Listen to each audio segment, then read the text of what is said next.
नमस्कार, आप देख रहे हैं पल्स 24 न्यूज और मैं हूं आपके साथ सपना पांडे। यमुनानगर के कस्बा रादौर और इंद्री से टिकट चाहने वाले पूर्व मंत्री कर्णदेव कंबोज को दोनों ही विधानसभा से टिकट नहीं मिली। इसके बाद कर्णदेव कंबोज ऐसे नाराज हुए कि मुख्यमंत्री को उनके घर पर आकर उन्हें मनाना पड़ा। कर्णदेव कंबोज ने मुख्यमंत्री से हाथ तक नहीं मिलाया और आज महापंचायत कर भाजपा के खिलाफ जमकर भड़ास निकाल दी। कर्णदेव कंबोज ने कहा कि भाजपा अब वह पार्टी नहीं रही, अब तो यह है कि गद्दारी करो और टिकट हासिल करो। ऐसे उनका दावा है कि इंद्री से चुनाव लड़ने वाले उम्मीदवारों की तो जमानत तक जब्त हो जाएगी, जबकि उन्होंने रादौर में भाजपा के उम्मीदवार श्याम सिंह राणा को गद्दार साबित करते हुए कहा कि उन्होंने पार्टी के खिलाफ कई बार गद्दारी की है और अब पार्टी उन्हें ही मैदान में उतार रही है और यही कारण था कि उन्होंने तुरंत इस मामले को देखते हुए अपना त्याग पत्र पार्टी को सौंप दिया। आज महापंचायत में यह निर्णय लिया गया कि अगर पार्टी ने निर्णय नहीं बदला तो वह आजाद उम्मीदवार के तौर पर चुनाव लड़ेंगे। हालांकि कर्णदेव ने यह भी साफ किया कि उन्हें कई पार्टियों से न्योता भी आ चुका है, लेकिन वह आजाद रहकर ही चुनाव लड़ने के इच्छुक हैं। कंबोज ने यह तक कह दिया कि पार्टी के निर्णय पर ही आगे विचार होगा। अगर उन्हें मौका नहीं मिला तो उनके विधानसभा के साथ लगती लाडवा विधानसभा पर मुख्यमंत्री नायाब सिंह सैनी चुनाव लड़ रहे हैं और ऐसे में मुख्यमंत्री को भी इस सीट से हाथ धोना पड़ सकता है। यही नहीं, जगदीर से लेकर करनाल तक भाजपा का पूरी तरह से सफाया हो जाएगा। देखिए, आज सभी लोगों में जिस प्रकार से एक रोष था, उस रोष को ध्यान में रखते हुए कि एक सामूहिक बात सब इकट्ठे होकर के कर लें और सामूहिक इकट्ठे होकर के अपना अपना निर्णय सब लेंगे। और एक कमेटी भी कल सब लोगों ने बनाई थी। उस कमेटी में कुछ और अच्छे लोगों को, छत्तीस बरादरी के लोगों को जोड़ करके, और जो वो कमेटी निर्णय करेगी। वैसे तो देखो, हम भारतीय जनता पार्टी, हम बचपन में कहते थे कि एक अनुशासित पार्टी है। जनसंघ के समय से मेरा परिवार चौथी पीढ़ी हमारी जनसंघ से जुड़ी हुई और भारतीय जनता पार्टी के साथ लगी हुई, राष्ट्रीय स्वयंसेवक संघ के साथ जुड़ करके मैं स्वयं 82 का द्वितीय वर्ष शिक्षित कार्य करता हूँ और मैं सारी बातें अच्छी प्रकार से जानता हूँ कि पार्टी के साथ कभी भी गद्दारी नहीं करनी चाहिए। लेकिन हमें दुख कब हुआ, अपने सभी कार्यकर्ताओं को दुख कब हुआ कि 2019 में जब मैंने यहाँ से चुनाव लड़ा और उस समय चुनाव लड़ने के समय जो जिस प्रकार से इसी श्याम सिंह ने जो गद्दारी करके घर घर में जा करके मेरे खिलाफ वोट डलवाने का काम किया, अंदर खाते जो भीतरघात करने का काम किया, और फिर उसके बाद पार्टी छोड़ करके चले गया, दूसरी पार्टी में जाकर के इनेलो में जाकर के ज्वाइन कर लिया। और इनेलो में ज्वाइन करने के बाद 5 साल तक हमें गालियां देता रहा।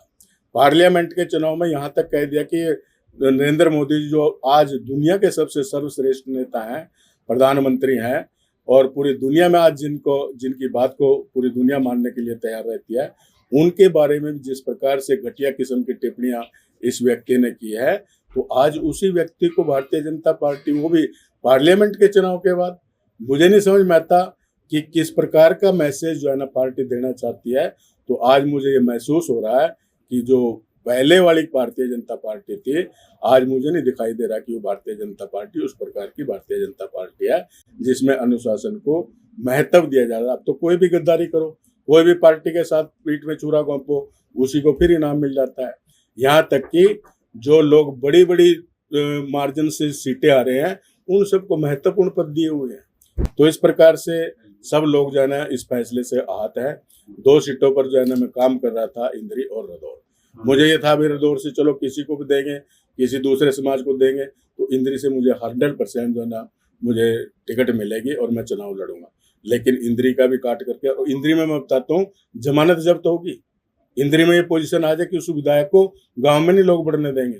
5 साल में वो बता दे कि कोई 5 काम उसने करे हों पूरे। तो आज उसी के रोज स्वरूप जो है ना ये पंचायत बुलाई गई थी और इस पंचायत में अभी सब लोगों ने अपने विचार रखे। अब जो हमारी कमेटी है वो कमेटी निर्णय करेगी अगला कदम हमने क्या उठाना है। सीएम साहब आश्वासन देके गए थे कि 8 बजे तक कुछ ना कुछ आपको बता दी जाएगी। उसी के तहत जो है ना अभी दिल्ली से फोन आया, मेरे को बुलाया गया है अभी दिल्ली। देखो क्या पार्टी डिसीजन लेती है, और डिसीजन लेगी तो ठीक है, नहीं तो डिसीजन लेगी तो हम अपना रास्ता तय करेंगे। पंचायत का क्या मत रहा है कि आप चुनाव लड़े या फिर पार्टी का? पंचायत का अधिकतर लोगों का यही मत है कि हम आपके साथ, आप चुनाव लड़ो, चाहे रादौर से लड़ो, चाहे इंद्री से लड़ो, और जैसा भी एक छोटी टोली बैठ करके सारी बात तय करेगी, चुनाव हम जरूर लड़ेंगे। जैसे क्योंकि कल हाथ तक नहीं मिलाएगा मुख्यमंत्री से। नहीं, मुख्यमंत्री की एक जिम्मेवारी बनती है। मुख्यमंत्री बेचारा शरीफ आदमी है, उस शरीफ आदमी की भी जैसे कठपुतली बनाए उसको कोई पूछ नहीं रहा, उसके कहने से कोई टिकट नहीं दी जा रही।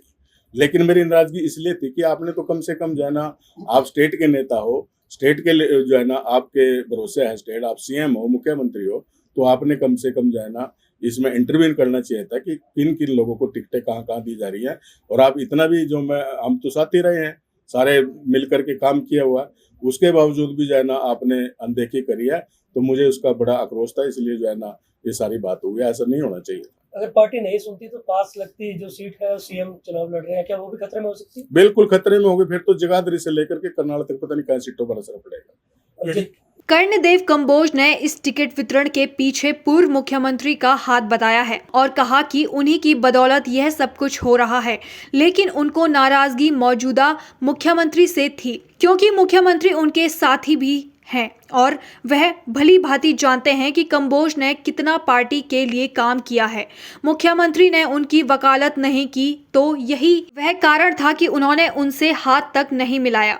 फिलहाल कर्णदेव कंबोज का कहना है कि उन्हें अब दिल्ली बुलाया गया है और वहां पर क्या बात होती है उसका वह आकर बताएंगे। लेकिन जिस प्रकार पार्टी ने किया है उससे अब पूरी तरह से मन बना लिया है कि वह आजाद उम्मीदवार के तौर पर चुनाव लड़ेंगे।